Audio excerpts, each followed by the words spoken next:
ओम शांति। आज का टॉपिक है मन को शांत कैसे करें। कुछ बातें बताएंगे जिससे आपकी चिंता, अशांति दूर भाग जाएगी। लेकिन पहले कहानी से शुरू करेंगे तो आपको समझने में आसानी होगी। एक युवक संत के पास पहुंचा। संत को कहा, महाराज मेरे जीवन में बहुत समस्या है, बहुत परिस्थिति है और मैं बहुत चिंता में रहता हूँ, उसका उपाय बताओ। महाराज ने उसको परखने की कोशिश की। संत ने कहा, आज मैं बहुत थका हुआ हूँ, जवाब जरूर दूंगा, कोई दिक्कत नहीं, लेकिन रात भर यहाँ तुम रह जाओ, सुबह सुबह उठकर सीधा तुम्हारा समाधान करूंगा। युवक ने कहा, ठीक है। रात को संत ने युवक को अपने पास बुलाया और कहा, तू अगर रुका ही है तो कुछ सेवा कर दे। ऊँटों का बाड़ा है हमारे पास, उसमें 100 ऊँट है, उसका रखवाला आज बाहर गया है, तू 100 ऊँटों को बिठा देना, फिर ही सोना। एक भी ऊँट खड़ा न रहे, नहीं तो नहीं सोना।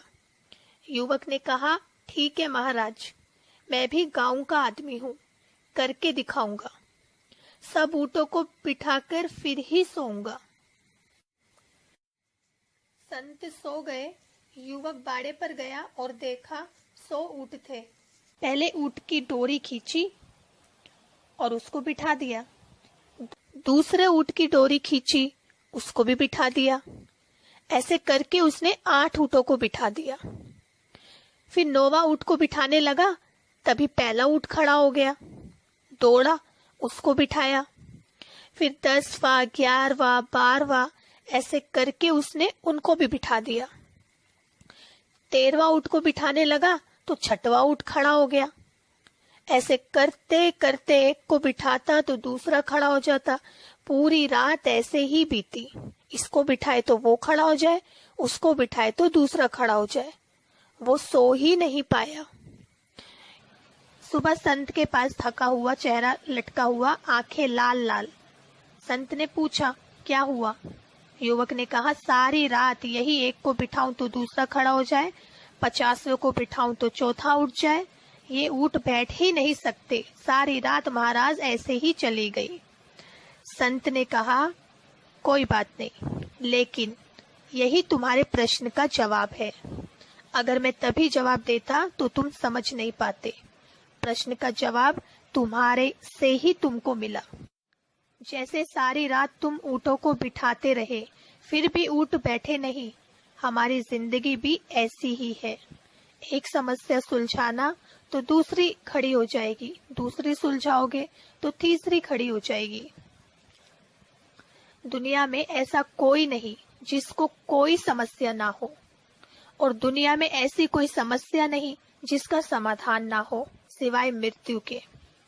बड़े से बड़े महापुरुष श्री महावीर जी के कान में कीले ठोके गए थे। जीसस को क्रॉस पे लटकाया गया था।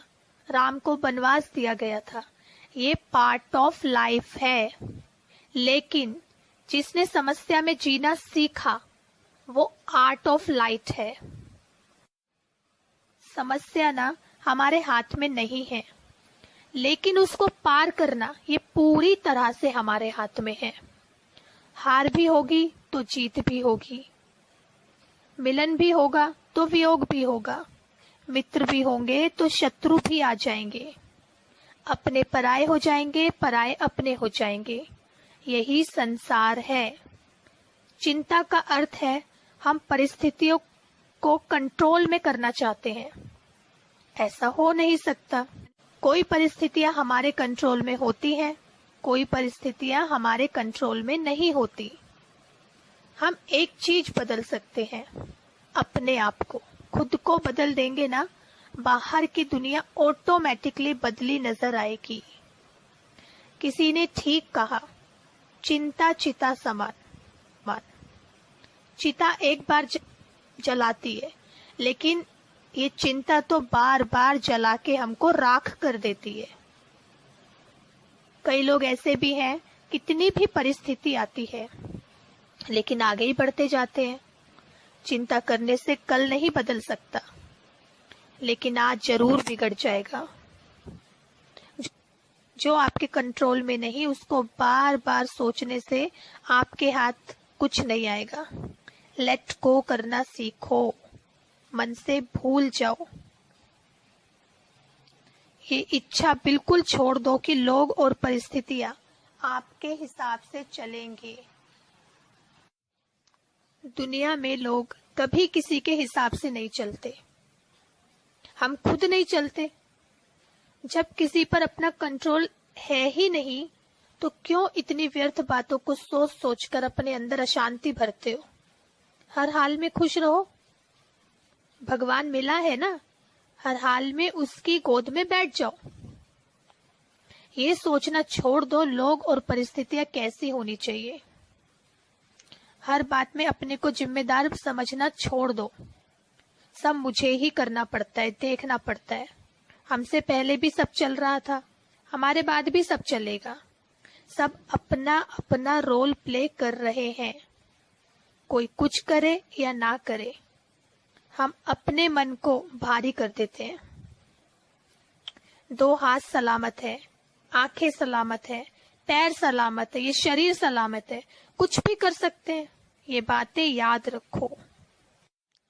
जो होना है वो होकर रहेगा, और जो नहीं होना वो होगा ही नहीं। जो मेरा है वो जाएगा नहीं, और जो चला गया वो मेरा था ही नहीं। मेरे किए होता नहीं, और मेरे होते रुकता नहीं। बीती सो बीत गई तकदीर का सिकवा कौन करे। जो तीर कमान से निकल गए उसका पीछा कौन करे। पकड़ सकोगे तीर को? हम भूल जाते हैं कि भगवान मेरे साथ है, बाबा मेरे साथ है। मेरा कोई भी बाल भी बांका नहीं कर सकता। कोई साथ देगा या नहीं देगा, लेकिन वो जरूर साथ देगा। टेंशन उसको दे दो, चिंता उसको दे दो। वो कह रहा है मुझे दे दो। तुम्हारी चिंता फिक्र से फारिग हो जाओ। फिर तुम चिंता नहीं करना मुझे देने के बाद। रिजल्ट उस पर छोड़ना। वो जो करेगा हमारे कल्याण के लिए करेगा। वो हमारा माँ बाप है। दूसरा, पॉजिटिव थिंकिंग। ये हमारे नजरिए को ही बदल देती है। किसी की कमियों को नहीं देखो, विशेषताओं को देखो। एक व्यक्ति घर में कबाड़ खोलने गया। कांच का कबाड़ था, अंदर बुक्स रखी थी, तो उसको लगा निकाल लूं। अभी थोड़ा क्रैक वो पहले से ही था कबाड़। उसने थोड़ा जरा सा जोर दिया खोलने के लिए, तो कबाड़ खुला और कांच सीधा उसके अंगूठे को लगा और इतना खून बहा। टाके भी बहुत आए, दर्द भी हो रहा था। लेकिन उसको कहा कि आप अगर आज कबाड़ नहीं खोलते तो ये लगता नहीं। उसने कहा नहीं, आज कबाड़ तो खोलना ही था, लेकिन अगर ये मेरे गले पर लग जाता तो मैं मर जाता तो। बड़ा तलवार का घाव कांटे से चला गया। यह है पॉजिटिव थिंकिंग। कि इसी बात को बड़ा भी कर सकते थे और इसी बात को एक अलग नजरिए से सोचा। ना भी बड़ा नुकसान हो, किसी ने धोखा दिया हो, हमारे कर्मों का हिसाब किताब तो है ही, लेकिन साथ में अच्छी सोच आपका आत्मविश्वास बढ़ाएगी। फिर से उठने के लिए आप में प्राण भरेगा।